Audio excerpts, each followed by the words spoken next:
and go to main. Hello, everyone.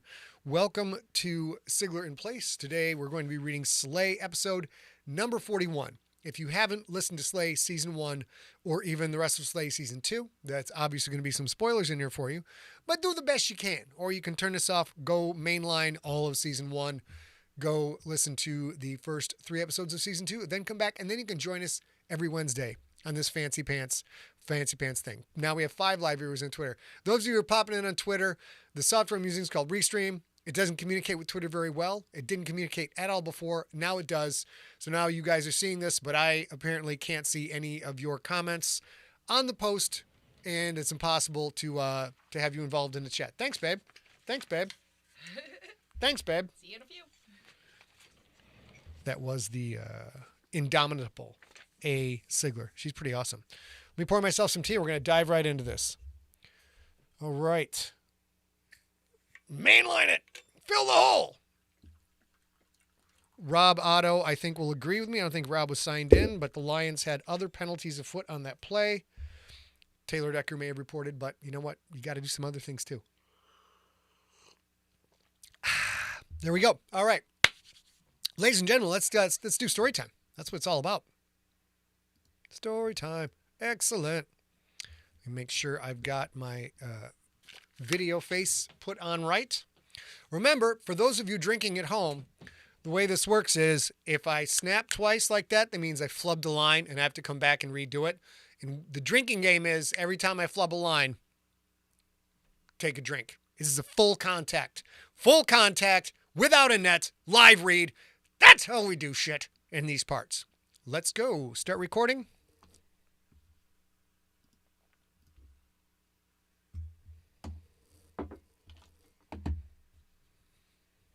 Yeah, I did start recording. We're going to start that again. Here we go. Hello and welcome to Slay episode number 41. Let me get you caught up on the story, and we're going to jump right into the action.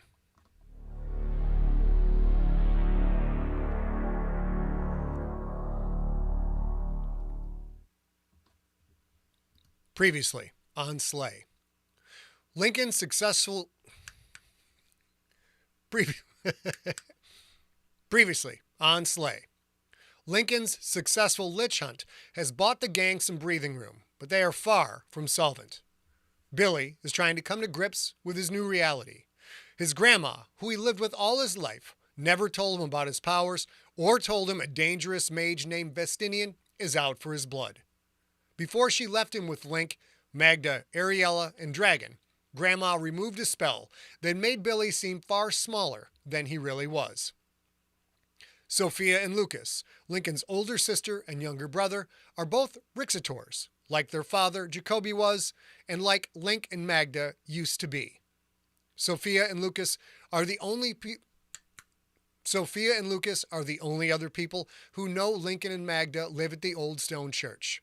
They met Billy briefly at the end of season 1. And now, episode 41 of Slay.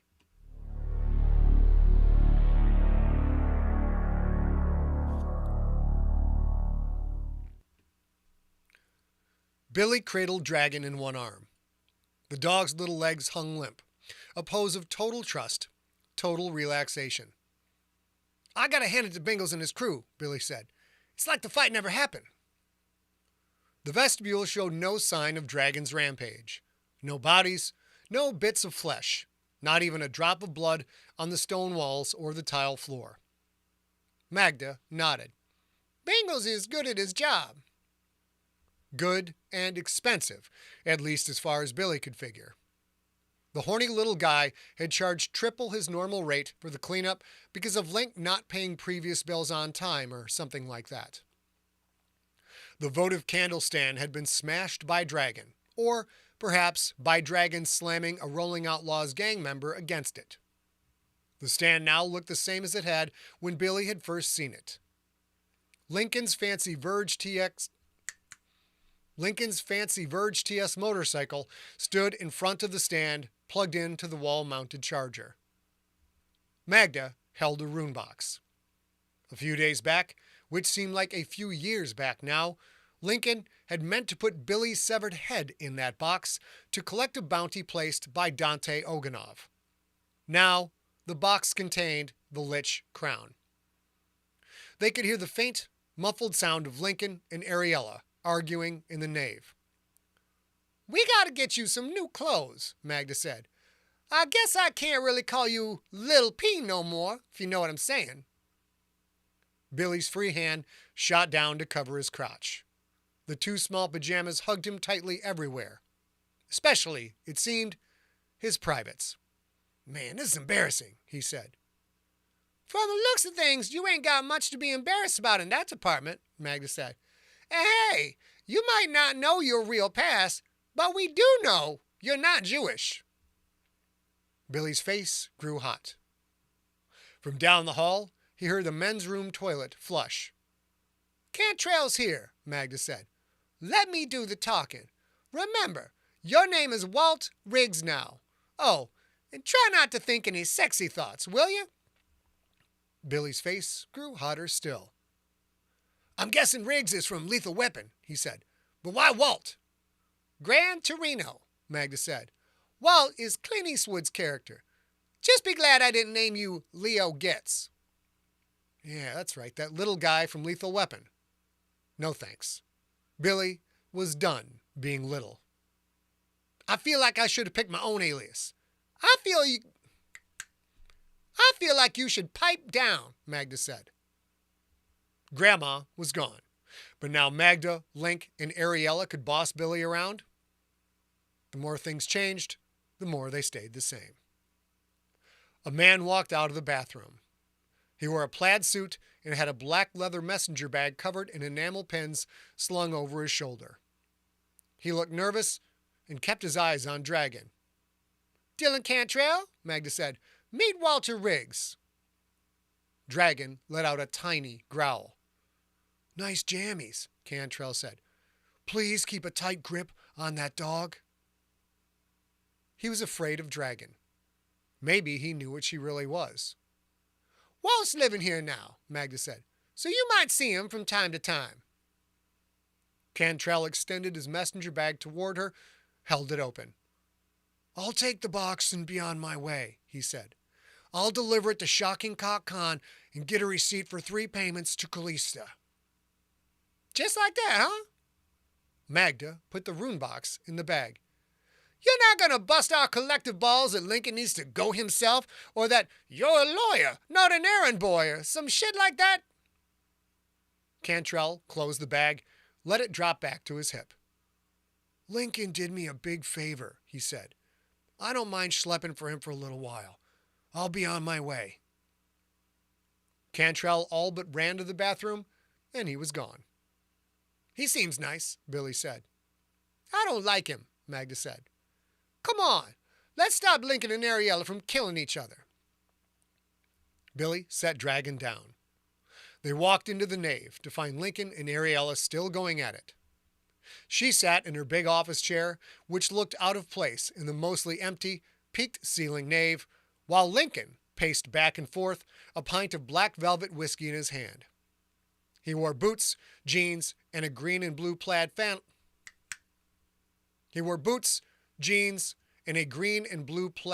shirt, but even without his armor and robes, he still looked dangerous, like a predator waiting for the right prey to come along.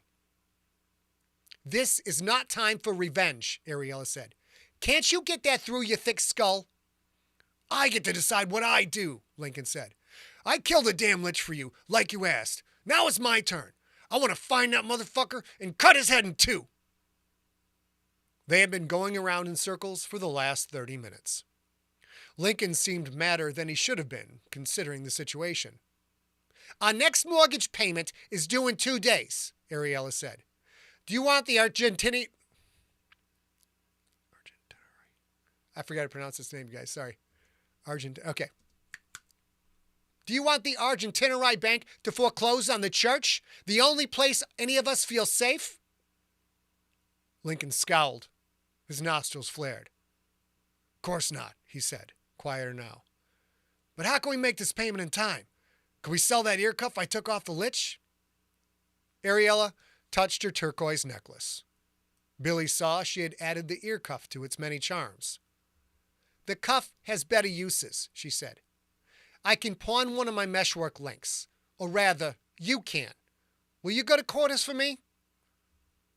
Lincoln stopped pacing. He took a swig and nodded. Good, Ariella said. I'll find another bounty to get his head on mortgage payments. I promise you, we will go after Teddy Two Fingers. Just not right now, okay? Lincoln took another swig. I'm going downstairs to train, he said. Dragon followed him out of the nave, then trotted right back in, a stuffed armadillo plush toy in her mouth. She brought it to Billy. He took it and tossed it across the nave.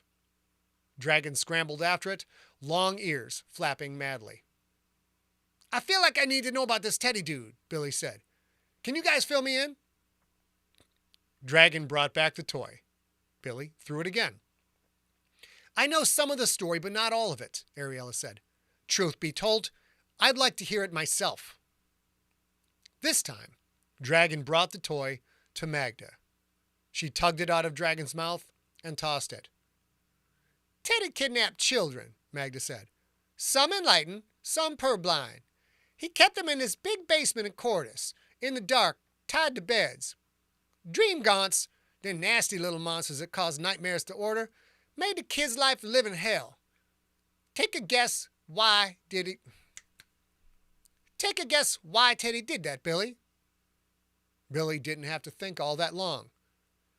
To collect filaments for spells and meshwork, he said. Like gathering wool from sheep. Magda nodded. Yep.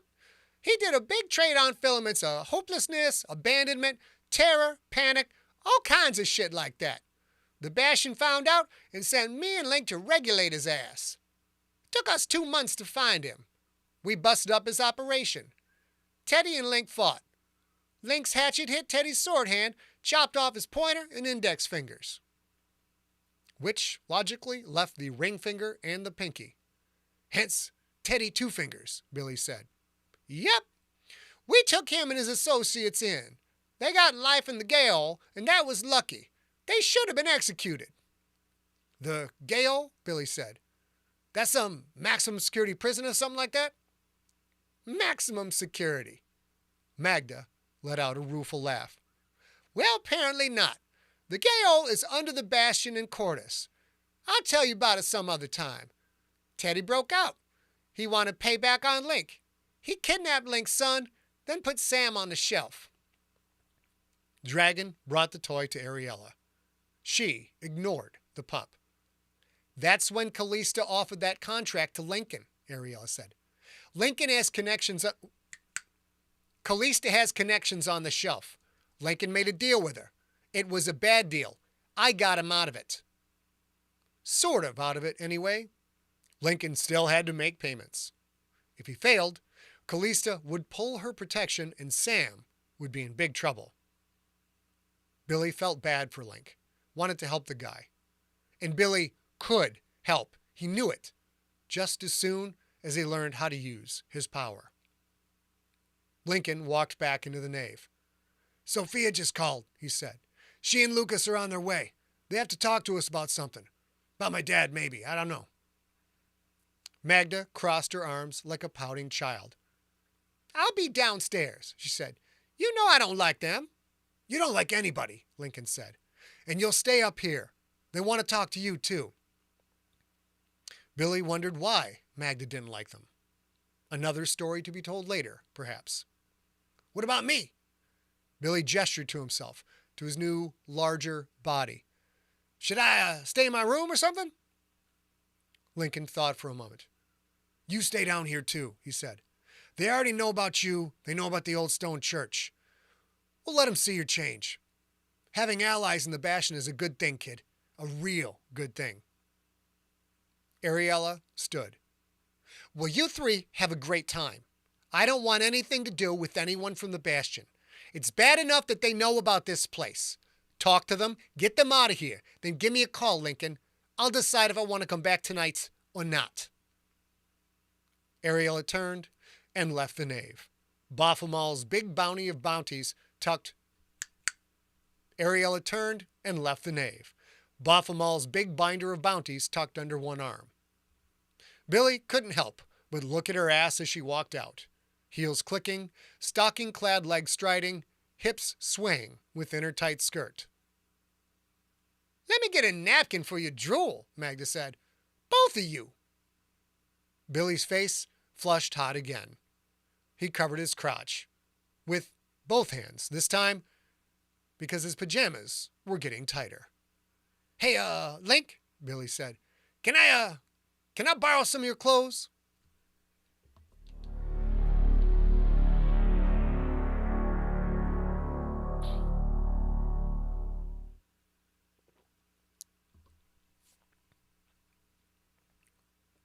Sophia and Lukas were the last people Magda wanted to see.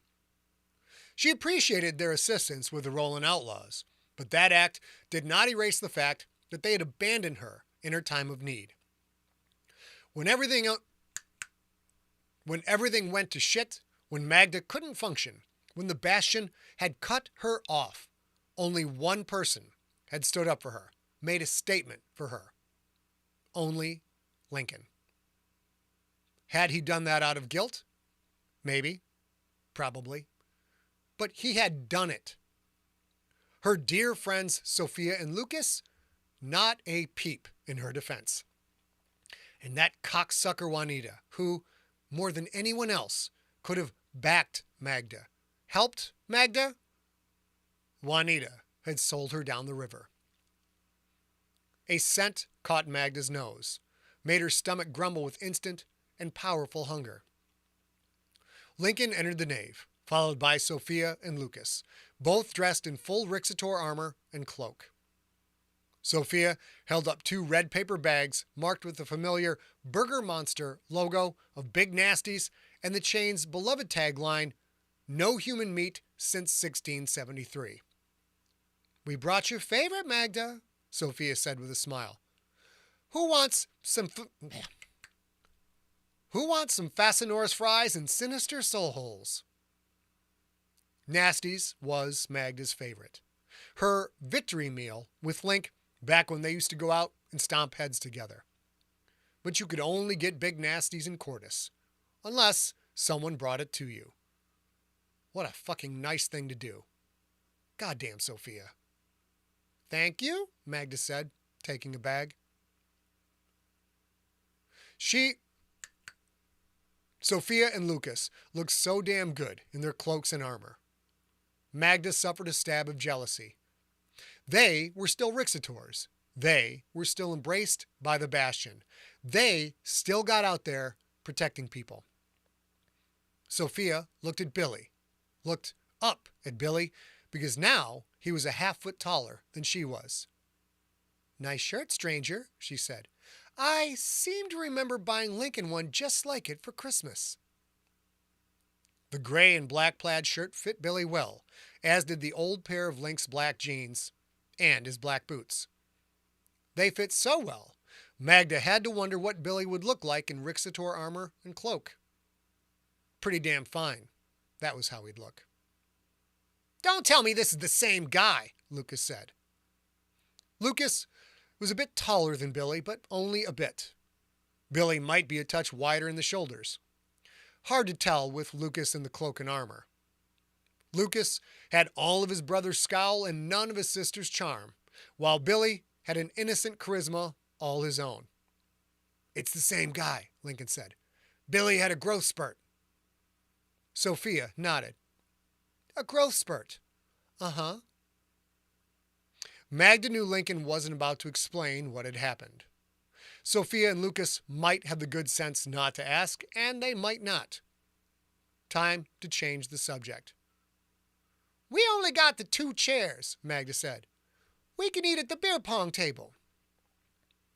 The same table upon which she had treated Linc after he almost died from fighting alias Oakbeard's cradlebats.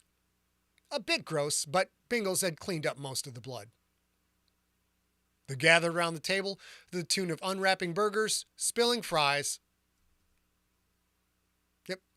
Shoot. They gathered around the table to the tune of unwrapping burgers, spilling fries into flattened, empty bags, and opening cardboard containers of soul holes. The food was still warm. Sophia and Lukas must have picked it up in Cordis and come straight here. "Sorry about the state of the place," Lincoln said. "We're still recovering from that fight." Lukas chewed a bite of burger and looked around. "Christ, this place is a shithole," he said. "The beams weren't scorched before. You have a fire or something?" Lukas was already trying to bait Lincoln into an argument. Then, probably, into a fight. Lincoln didn't take the bait. "Dropped a candle," he said. "Uh-huh," Sophia said. "A candle." Billy looked askance at the soul holes. "What the fuck are those?" Magda had forgotten what they might look like to those not used to the sugary treats. At best, she might describe a soul hole as a sort of moldy donut ball. At worst, maybe a semi-deep-fried oyster covered in sugary glaze and left out in the sun for 2 days. "Try them." Lincoln grabbed one, popped it into his mouth. "They're delicious." Billy shook his head. "I'll stick to the burger and fries, thanks." He stared at an empty, grease-stained red paper bag. "No human meat since 1763? Is that a joke?" He didn't need to know the full history of Big Nasties. Facts like that could make a person lose their appetite. "Yeah, it's a joke," Magda said. "Just eat." Billy picked up a burger, looked at it as if it might come to life and bite him. It wouldn't, of course. The biting burgers were on the secret menu. "Lincoln," Sophia said, "you and I are going to have a little talk about all of this later. For now, I'll focus on the subject at hand. You need to go to the Bastion and see Juanita. She's ill." Lincoln stopped in mid-bite. He lowered his burger. "Ill," he said. "Like flu ill?" Sophia slowly shook her head. The expression on her face made it clear it was serious. "Damn," Lincoln said. Billy tore off a piece of burger, tried to be smooth about lowering his hand under the table to where Dragon was waiting. "Juanita," Billy said. "Who's that?" Dragon took the bit of burger and gulped it down. Turned out that neither Billy nor Dragon were all that smooth about such things. "Juanita was my dad's partner when he was a Rixator," Lincoln said. "Like Magda and I were, like Sophia and Lukas are now. Juanita and my dad fought together for years. Now she's the Clostator." Billy squinted down at Dragon. Seemingly satisfied that Dragon suffered no ill effects, Billy took a bite of his big nasty burger. His eyes narrowed in delight. Now that is a tasty burger," he said, chewing. "What's a Clostator?" "The Bastion's head motherfucker in charge," Magda said. "Kinda like the Pope, if the Catholic Church killed monsters and upheld order in general."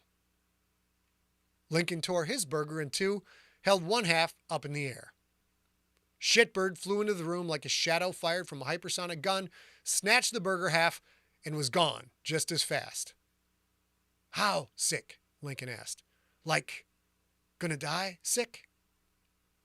Sophia nodded.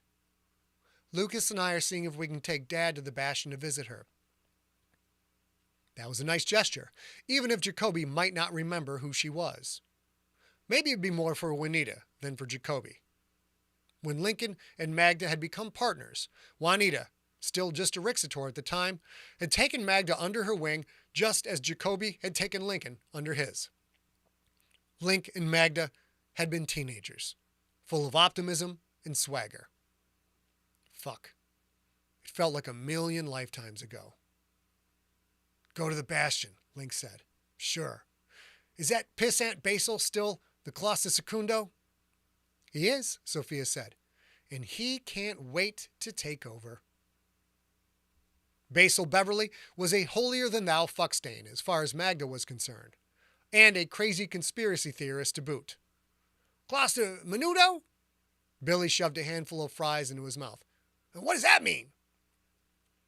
With the kid's innate abilities, he was going to be crossing paths with the Bastion soon enough. He needed to learn this stuff. That and a whole lot more. Clasta secundo, Beverly said. Clasta secundo, Sophia said. The Pope in waiting, so to speak. There's also a third in line, the Tertius. Yeah, Lincoln, it's still Shaheem. Shaheem Khalil. Yet another blast from the past. Magda had been wrong about one thing. Lincoln had not been the only one to go to bat for her. Shaheem had too, although when push came to shove, he backed down instead of quitting the bastion as Lincoln had. Shaheem was an okay guy. Magda was happy he had moved up in the ranks. Someday, Shaheem might be the clostator. If so, she would be thrilled for him. You should go sooner rather than later, Sophia said to Lincoln. Lincoln sighed. He set his half-burger down on its wrapper. I'm not that hungry anymore. Billy raised his eyebrows hopefully. Lincoln slid the burger over to him. Billy attacked it like he had never eaten before. I gotta go to Cordis tomorrow anyway, Lincoln said. I'll pay my respects to Juanita. Thanks, Sophia. Thanks, Lukas. I appreciate the heads up. Magda heard the hurt in Lincoln's words. Being a Rixator had been his entire life. He had quit that life out of protest to support Magda, but she knew he missed it badly. The drugs, the booze, even the violence, those were coping mechanisms for him. And tomorrow, Lincoln would force himself to visit the Bastion, the place where he had been the happiest in his life. Now, though, Magda knew he would enter feeling like an absolute failure, a man that had not protected his partner, that could not save his wife, that could not rescue his own son. Magda wished she could go with him, but she was too weak to leave the church. Lincoln would face those particular demons all on his own.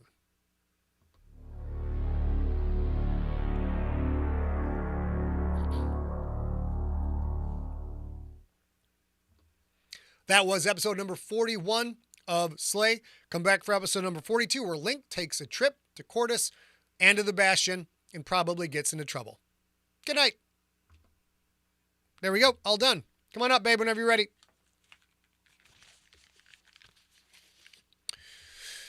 People talking about people.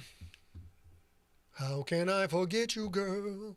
Your wind song's on my mind. People. All right, everybody, let's go back to main and turn the Slay lower third super up. A part dropped out in the middle of that. I'm not sure why. The part that dropped out you need to know for next week is Ariella, when she says they have to pay the mortgage, Lincoln says, how are we going to make that payment? I don't know if I did it or not. I got into the zone. Hold on, let's find out. Hold tight, guys. That'd be up here.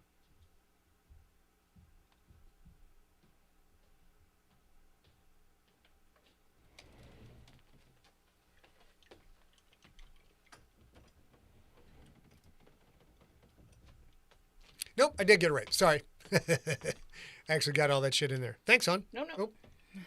You gotta do all this. Say no, no, no. All right, let's go to chat. Got chat in the window. A is setting up. Oh, ladies and gentlemen, look who's here. Yay. Aw, the applause button isn't working. Gosh darn it. It's one of those days, y'all. One of those days. Go back to main A-cam. There you are, hon. The color's absolutely batshit crazy again. I don't know what's going on. I just got back from a cruise. I look quite tan. Here we go. Yeah, no crowd noises, Tim. Oh, shoot. I don't know what's going on with that. Let me get A's color adjusted here a little bit, you guys. And then we're going to jump right into things. What the ever-loving F11. Settings panel. So you should be here. That'll do. That's where we're going. That's what we're going for right now. Can you come closer to me, baby? Sure. Closer still? Sure. I can do that. Just turning off my Wi-Fi. You're covering like an eighth of an inch. Well, you didn't say how far. That's true. I did not say that. Technically, that is closer. So I'm going to keep hitting my A entry button. So oh, wait.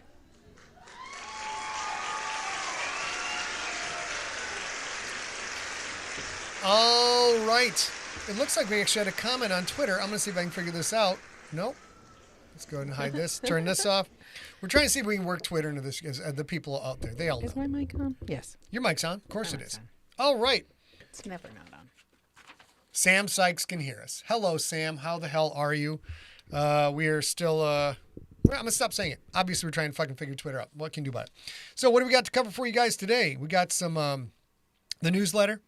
SMS, we're going to do that. The schedule of the stank. First of all, let's talk about, you should be texting SIG text to 855-955-5095 if you have not.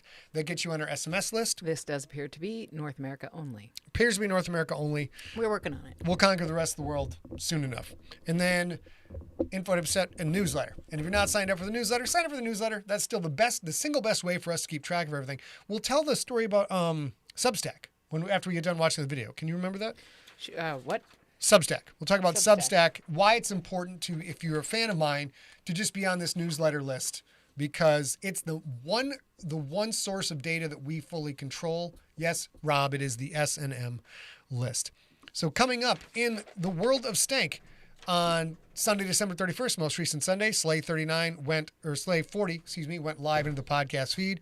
Saturday, January 6th, is the Junkie Meetup. Steve the Iceberg Rickyberg hosts this Zoom chat for all of the junkies to pop in, bring your own beverage, chit-chat with other junkies, tell them what's going on in your life, listen to what's going on in other people's life. Just general community, good times, good feelings. Sunday, January 7th, Slay episode 41 will be live in the feed.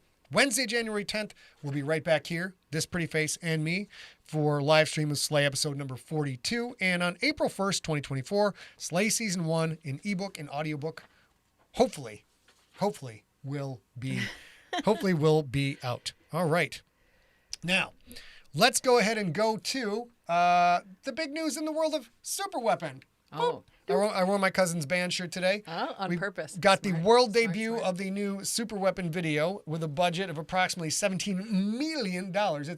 It's very pricey. It's very pricey. Very pricey. Jude, nice to see you in the chat room. My brother is Jude Stenson. If you're in the Facebook chat room and don't yet already know that, Jude is actually in San Diego at our folks' house right this moment. But our house is so small that it would have been hard for him to get on camera. But I love you. I'll see you tomorrow. All right, so let's go to books.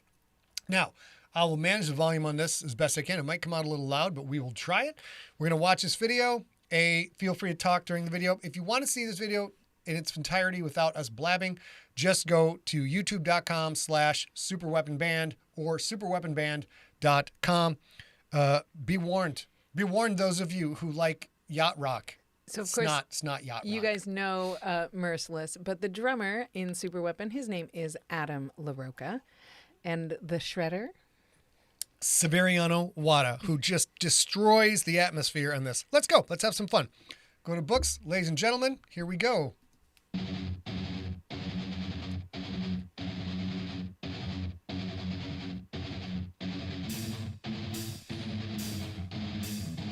God, my cousin looks good, doesn't he? He's so sexy. You guys, you look a little like you share an aesthetic, I think. A little bit. A little bit. A little bit. Well, we share the same beard. He copies me. Oh, and I think you both have a color pattern you like, a lot of black.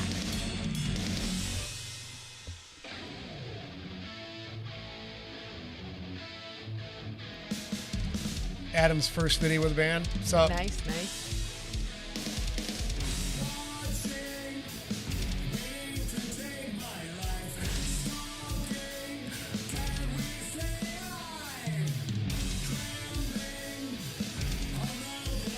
Is Heavy wearing a Pantera t-shirt? yeah, of course. Of course.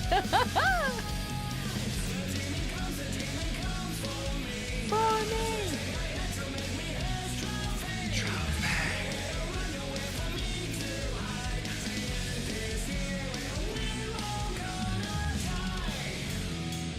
Too bad that Merciless appears to be married. He's cute. Yeah. What are you gonna do? What are you gonna do? Somebody put a ring on that shit. Audio's a little weak. All right, we'll turn that up. Thought that might be the case. How's that? Better? Hopefully that's better.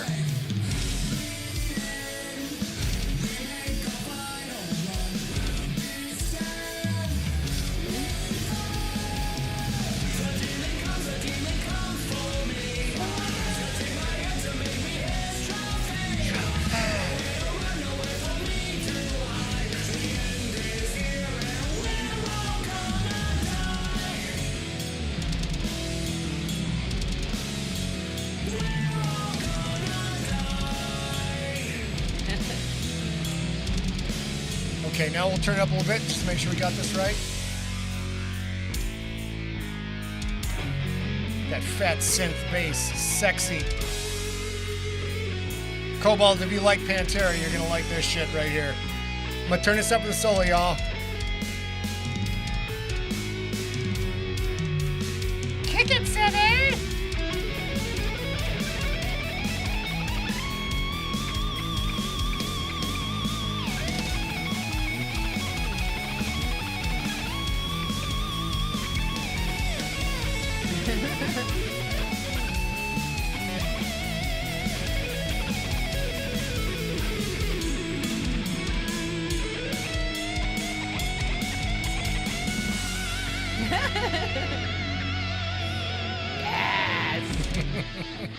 I love so much that Sevi absolutely shreds and has that shredder's face.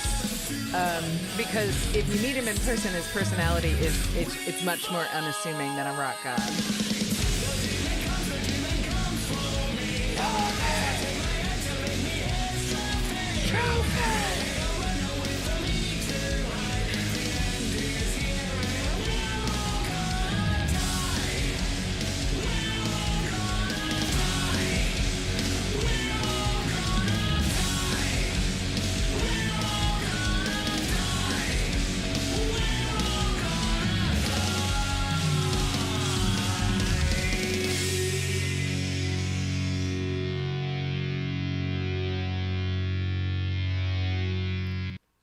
Expertly edited by Farmer the Charmer. Not only edited, shot and edited by Austin Farmer, who on YouTube I think is Farmer the Charmer. Yeah, Farmer the Charmer, that's right. And those of you who caught it, that is absolutely a song. My Cousin Thomas' song is based on Predator. Mm-hmm. So the scene with Billy and Predator, we're all gonna die. That's the base of the song. The whole song. Listen to lyrics. Lyrics are also posted up on the YouTube video, so you can go check that out. It's not even posted at the Super Weapon site yet, which is bonkers. That's how fresh this shit is. But you can soon go check it out over at superweaponband.com. All right, cool. There we go. That's you guys are the first to see that. And now let's talk about why the newsletter is actually important, because are those of you, if you guys are familiar with the company called Substack, Substack basically brought back blogging, for lack of a better term, where you could post a blog on Substack, kind of like Medium, and you get people to subscribe for it, and then they get a free version, they got a paid version. Mm-hmm. And you can post your free blog, or you can then have, like, as a gateway to get to the paid version, Substack collects all the payments, pays all the people, does all that thing. It had a better discovery process than Medium. Mm-hmm. So Substack was able to get you new subscribers recommended coming in to check out your stuff because they were listening to reading somebody else. Sevi, you just missed a video. I don't know if you saw it or not. Nicely done. So Substack was kicking ass and doing good, even though first there was blogging, and then there was microblogging, then there was Twitter, then there was blogging again, then there was Medium, and now there's blogging again. But I think one thing about Substack that was important is it emails you the whole article. Yeah. So some people get all the articles just in their inbox. They don't have to even click a thing. And people were liking that. And I polled the audience over at the private Facebook group, the Sigler Junkies Facebook group, like, would you like to get the weekly chapters emailed in total to you from the site? Or would you like to get it from Substack? And Substack was higher up on that desire, even though it's the same thing. Anyways, so people are building up huge audiences on Substack, just like Tumblr before it, and even going back to MySpace. So people are building up these numbers, and then Substack does this crazy thing where there are several white supremacist, white power, out-and-out Nazi groups using Substack to communicate with their audience and monetizing it. So there are people who are paying money to get this ultra right-wing content and Substack's processing the payments and doing all these other things. When other sites like Facebook and YouTube and others have been like, you know what, we're not monetizing Nazis. Just not. You go figure something else out. To credit card companies, to hosting companies, there's enough business people in the world to be like, we don't really want to empower this, so you're out. Go find somewhere else. Substack refuses to drop anybody. So now, and Substack is claiming we don't get involved in this. We're just a neutral platform, and that's their right to say that. But now a lot of people have they've trashed their Substack app. They've unsubscribed from Substack. A lot of creators on Substack who are doing very well are now trying to move to other platforms like Patreon, etc. And while you can take your data off of as a creator, I can get my Substack email newsletter list, bring it over. There's a lot of people who are kind of screwed because they don't want to be on a site that promotes Nazis. That's a long-winded way of saying, if you sign up for the newsletter at scottsigler.com/newsletter, we have your contact information. We have your content. We get to connect with you. If Twitter takes some rich guy buys Twitter and turns it garbage, we still can communicate with you directly with all the important stuff like book releases, tour events, any interesting stuff that is going on. So Facebook wants to charge us money just to reach people who've opted in. You're signed up for the newsletter. The newsletter is the best way to go. Thank you. That is my TED Talk. I will take my drink and questions off stage. I will add to his TED Talk. You already know, if you're here, if you're watching this live, if you're watching this sometime later after it's on YouTube, you know us. We are not going to spam you with superfluous emails about nothing. We are never going to sell your data. So if you want to sign up, it's really a very low risk thing, kind of like this. And I think the only other way, maybe Chris on the Facebook, tour events you would hear about in the newsletter, but also might be one of the only other ways that we would directly get data from you. It's just last thing we'll say about it.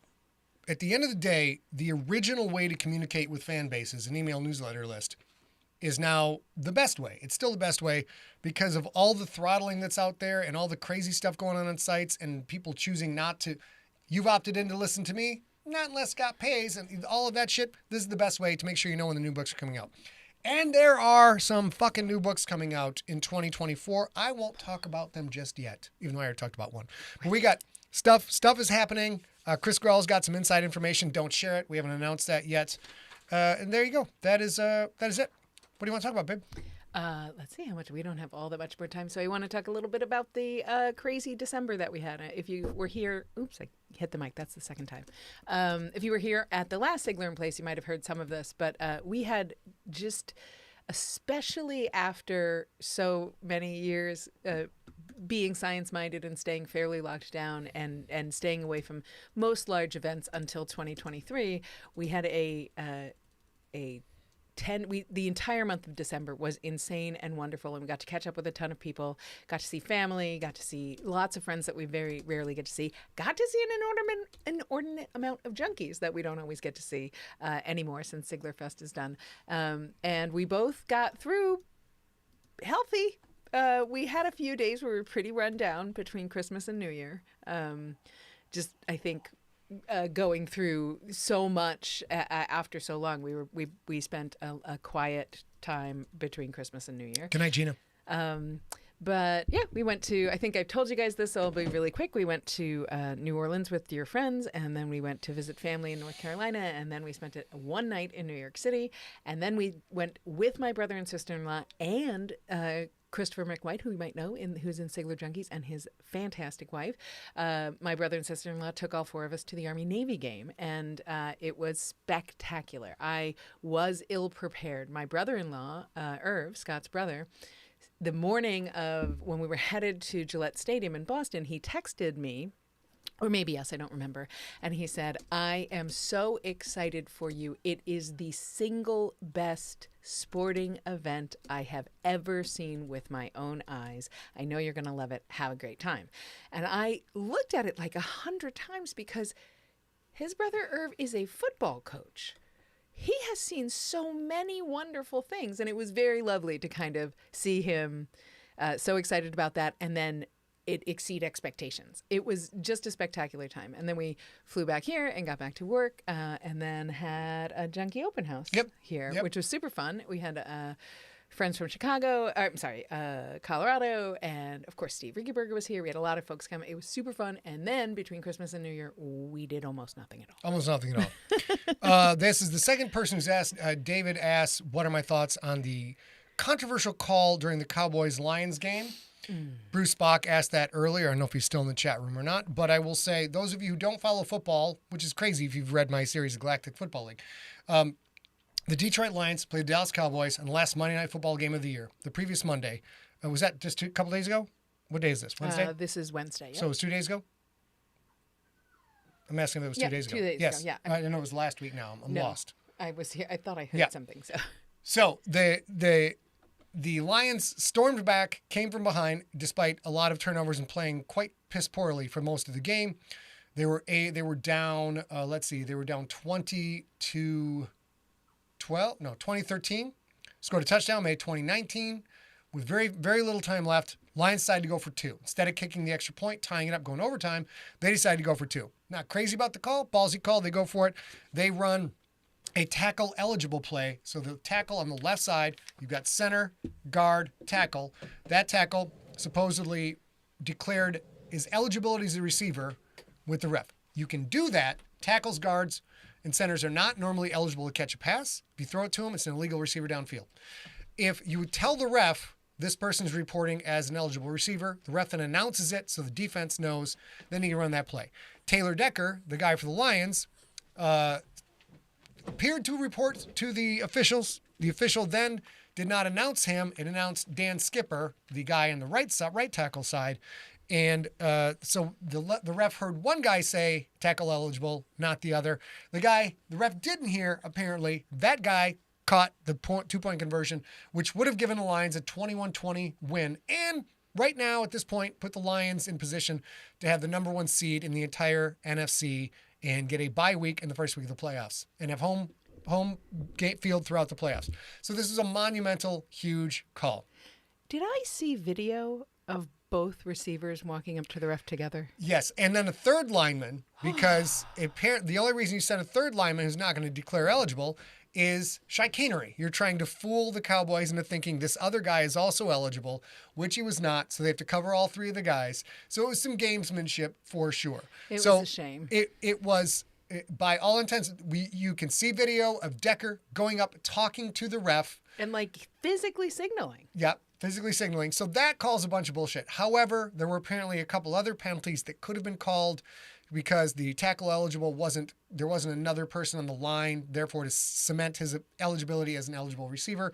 So there's other things going on. Well, that's very lovely, magnanimous of you. But what I have to say about it is, for the first time in 30 fucking years, I fucking don't care. I don't care because the Lions won the division title, are in the playoffs, and will have a home game at Ford Field. So for the first time since I was in my fucking mid-20s, a bad call screwed the Lions. That call did not kick them out of the playoffs. That call did not cost them a division title.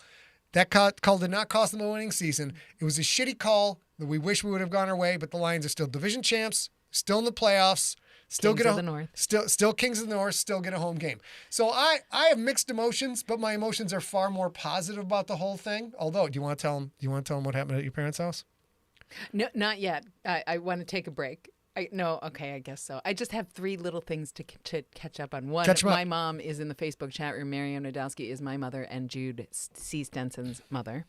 And I guess from then you can go back into it. So, learned a lesson about superstition in football. I'm an atheist. I am not a superstitious person at all, except when it comes to fucking football. I'm extraordinarily superstitious. I know that my actions during the week, and especially on the day of the game, and the clothing I select, the posture I sit in, the attitude I have, the food I eat, all of these things factor into the Lions winning or losing. It's a fact. It's a fact. And I've tried to explain this today. So we're at. Why don't you get a paycheck? Because I don't. Because you don't. I have everything I need in life. Oh, you don't what? I don't need it. I don't need a paycheck. So we're at my mother-in-law's house. Hi, Zip. And A is in my mother-in-law's room, and they're chatting, and A's explaining some basics of football to Zippy, my mother-in-law, who hasn't really followed football. So they have a nice conversation. She did great. And her brother Jude is in there, and he's filtering back and forth. I'm in the living room, dead center in front of the TV, shouting and screaming. My father-in-law is over on the left. And then the Lions start their barnstorm. They come back. They're going to score this touchdown. I start getting louder and louder. Then they score. A pops out. C-score goes back in. And then the Lions score the 2-point conversion, and I shit my pants. I literally shit my pants. I'm screaming. I'm going crazy. She comes running out, and her mom comes out and says, what happened? Says, are the Lions winning? And A says, no, they're about to. And both Jude and I turned and looked at her and said, shut up! You never say that! You don't say that! And then the penalty flag came out. It was maybe not quite that polite, but it was probably well-deserved. And then the penalty flag came out. And I had to sit there and watch as the jinx, the hubris, as apparently the superstition. I caused that referee to have missed the eligible receiver 2 minutes before I said anything. Dude, you can't argue with fact. It happened. This is a thing that happened. It's clear. So I have but several it's okay. I love her anyway. Several other things to say. My dog is in my lap because she was whining at the door, and she's in a little sweatshirt. Boop. That's a cute dog, y'all. That's a cute dog. Rob Otto wins the day and has won my heart a little bit towards this idea of your sports-related superstition. He said he's not superstitious, but he is a little stitious. And I gotta love that. I gotta love that. And then the other thing I wanted to add is somewhere in this chat, I believe on Facebook, we just got a comment from Brian Lancaster, and he lives in the UK and ordered the vellum sheet book plate that we've just recently started doing, and he got for 2 books, and you can personalize them for each one. You just order them and then you email me which books they're for, or I'll reach out to you. And it's a low-cost way to not have to ship a 2 or 3 pound book. It's just normal first class postage, and I think you just pay for postage to get it. You certainly don't pay us, but I'm not sure. But anyway, okay, so he really liked it. He said, what is that called, babe? It's called the book plate, I So think. if you go to scottsegler.com, in the search field, go up on shop, go to search field, book plate, do that, and you will see it. Yeah. And it's a little wonky. I'll have to figure it out. There's supposed to be a way for you to tell me what book it is right there, but it doesn't seem to be there right now, so I'll figure that out. But Brian's ordered a couple of them, and he said, I'd just like to say thanks for the paste-in signed pages I received today. Were well worth the wait for postage from the US of A. And Brian actually ordered while we were still figuring it out, so he actually had to wait a lot longer than it would take to get to you now. But thank you for that comment. And we go back to Maine. I would like to point out that Mary Garrett has delivered some facts. His Vikings have not made it back to the Super Bowl because my brother refuses to eat black-eyed peas and sauerkraut on New Year's Day. Rob Otto, you need to have a talk with Mary Garrett's brother because Rob Otto is a big Minnesota Vikings fan, and that is the reason they have never made it back to the Super Bowl. So that is a goddamn shame. All right, y'all, let's start wrapping this show up. Oh, we got tons of minutes. We got any questions in the main room? Today I randomly learned that the Baltimore Ravens are named after the Edgar Allan Poe song. What? Or poem. What? Yeah. But we went to the Edgar Allan Poe bar in Baltimore. But I didn't put those two called things the Raven. together. I don't think it is. For the sake of my story, it's called the Raven. I don't think it is. I think it is called the Raven. but Sean Watts, shut up. Superstition is goddamn real. Sean, shut up. I should have realized this. I guess. I didn't realize it. But I love it. Yeah. Because it's another moment of sports and literature. It's just a like the Rookie. It's a great nickname for the Ravens, tying in to the literary cultural history of the city.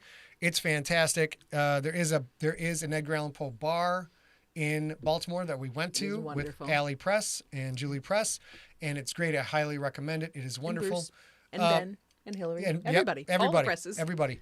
And I would say the Ravens are a fantastic franchise. If you are out there fishing around for I want to get in the NFL and I want to support a team, if you have any ties to the Maryland, Baltimore area, just take the Ravens. They always retool, come back, and do a very good job. They're excellent. Yep.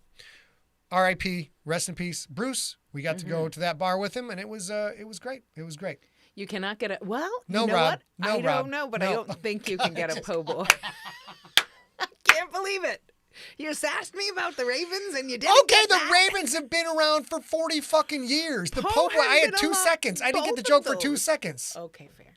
But the po' boy and po have been around for a lot Can I more ask than a question? 45 years. In a post-apocalyptic world, where you're the only survivor and there's no one to read your wise words, would you still write? Well, I suppose in a post-apocalyptic world, it depends on if there is the ability for me to write. Do I have a quill and ink? Do I have vellum In your satchel.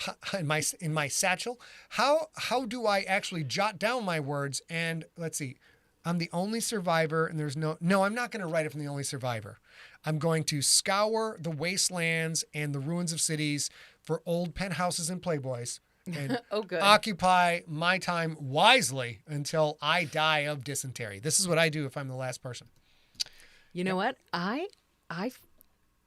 You guys have heard if there's any sort of zombie apocalypse, I am going to be bait. So if you want to survive with him, he knows how to shoot things and kill things, and I will be bait for the zombies to go into a big pit or something. That said, if I was the only survivor on Earth, I wouldn't have to be dirty and cold and hungry all at the same time. Mm-hmm. I might live out that life a little bit. Sean Dyer. No, there was finally enough time. Burgess Meredith, ladies and gentlemen. Burgess Meredith. That's a deep cut. That's a deep cut. Joshua Loya used to be a Browns fan. Can't be a Ravens fan out of principle. Can you be a Browns fan then? Can you flip back over to Browns? But the Browns and the Jets have made the two most egregiously embarrassing roster decisions in recent memory. Which I'd like to point out, the Ravens did part way with a guy who had some incidents. And also, to be fair, though, his effectiveness as a running back wasn't what it used to be. Mm-hmm. Rob, who was that? Who was that running back? Not Ray Rice. He went to my high school. Gosh, I'm drawing a blank. Rob will get it. Yeah. But, so, yeah, if you could pick the new Browns and they want to give Deshaun Watson a shit ton of money, great. They did that. It didn't work out so well. And then, of course, the Jets with everybody's buddy Aaron Rodgers, who's now having a big day today. Getting threatened with lawsuits from Jimmy Kimmel because Aaron does not know when to shut the fuck up. Aaron doesn't know a lot about football. That's a huge skill, is knowing when to shut the fuck up. I'm not that good at it, really. There's been like 3 times in my life. Just shut it. The rest of the time, not so much. All right. Rob. God, Rob's on fire tonight. If I was the last person in the apocalypse and I was writing something on, with a quill and ink on vellum or perhaps in the sand, I still would say, fuck, who wrote this shit? This is garbage. Oh my God, that's so true. I would still do that. I would still do that. All right, ladies and gentlemen, we are actually going to be done on time tonight. Oh, it's been a while. So that is fabulous. We're you looking guys, over here. What's we're that? looking over there. Squeaky, we're over there. Squeak. What's this? She doesn't know what's going on. She doesn't know. But she was whining at the door. All this dog cares about is I'm toasty and getting cuddle. And she's got a sweatshirt on, so she's toasty. She's just a sweet little pickle. Very good, very good, very good girl. All right, you guys. Hope you guys have a fantastic night. Again, we will be back on Wednesday, January 10th for Slay episode number 42. These episodes of Slay are still a little bit in the world building phase. Rob and I have mapped out the whole story through the season 5 series finale, which is going to be phenomenal. Not going to lie to you. It's going to be just over the top, spectacular. We're seeding a lot of things now that will filter into book 2, 3, and 4, and eventually into 5. So, lots of talking and lots of talking about things and establishing things. But we get to see a little bit of the Bastion, and you guys should like it. We'll be back anyways. Wednesday, January 10th, Slay, episode number 42. Until then, we want you to stay smart. We want you to stay science as ever. And for the love of science, we want you to stay informed. Let's switch back over here. Hold on. Oh, okay. Mwah!